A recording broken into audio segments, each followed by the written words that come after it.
What's going on YouTube? Knife Addiction 1890 coming to you with another review. Today's review is going to be on the Lionsteel SR1A aluminum handle.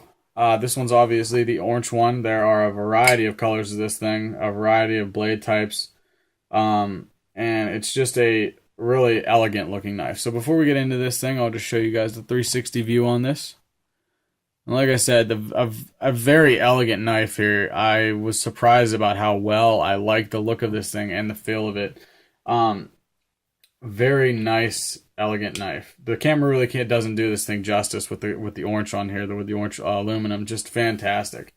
Feels great in the hand. Nice nice lock up here. It doesn't move at all, you know. So that's a really nice feature to it.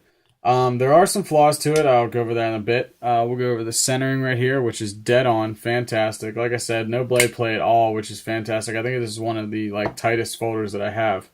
But I will go over the flaw in this thing.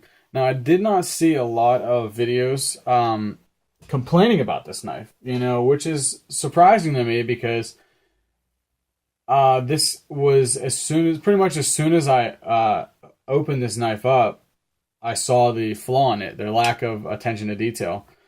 And that would be to the lock bar here.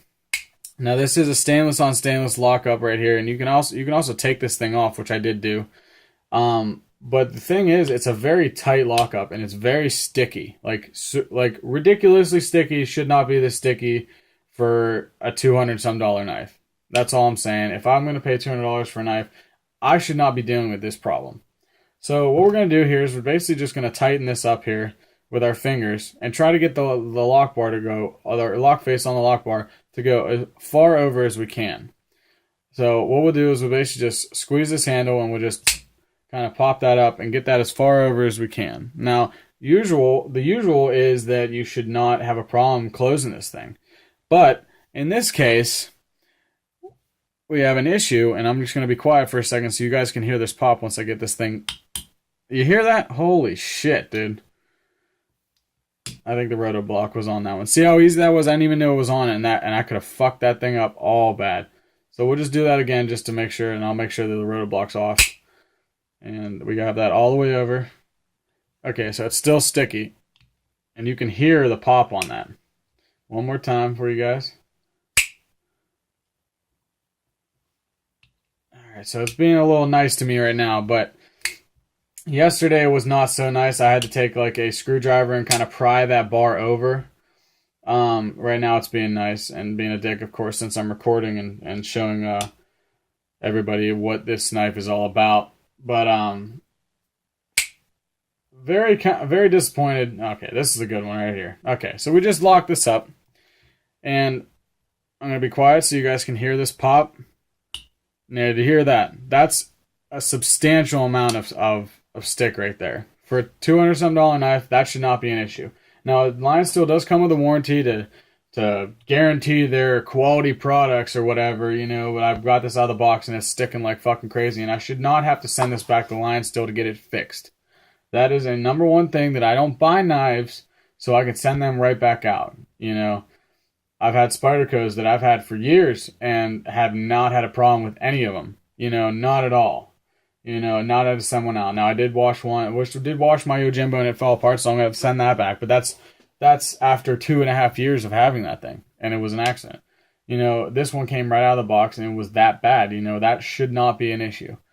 And I'm very disappointed in Lionsteel because I think the lock. Yeah, see, this one's it's stuck again. And you hear that. I know that I got that one on camera. You can hear how tight that is. You know, so if anybody's thinking about buying one of these Lionsteel SR1As, or even any of the other ones, I don't know if any of the other ones are like this as well.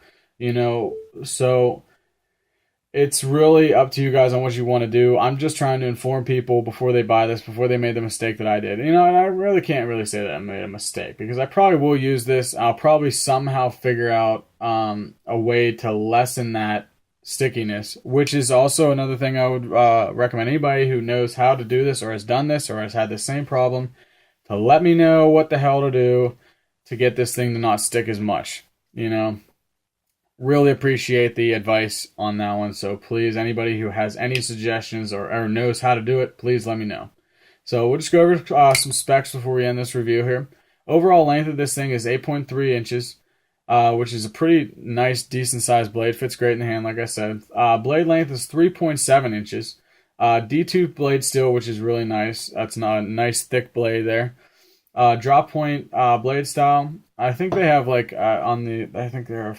What is the one? Is like the purple one has a Bowie blade on it, which is really cool. But they sold out, so I couldn't find it. But the overall weight on it is 5.6 ounces, so it does have a little bit of weight, but not too much. It is a frame lock. Obviously, we went over that thing, and it does come tip up, which is cool.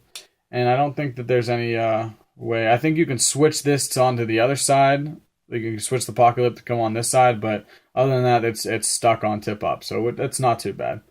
But as an overall vote on what this is, 1 to 10, because of the lockup, I think I'm going to give it a 6, just because that's a huge part of the knife, and to have a high-end production knife stick like that right out of the box is insanity to me.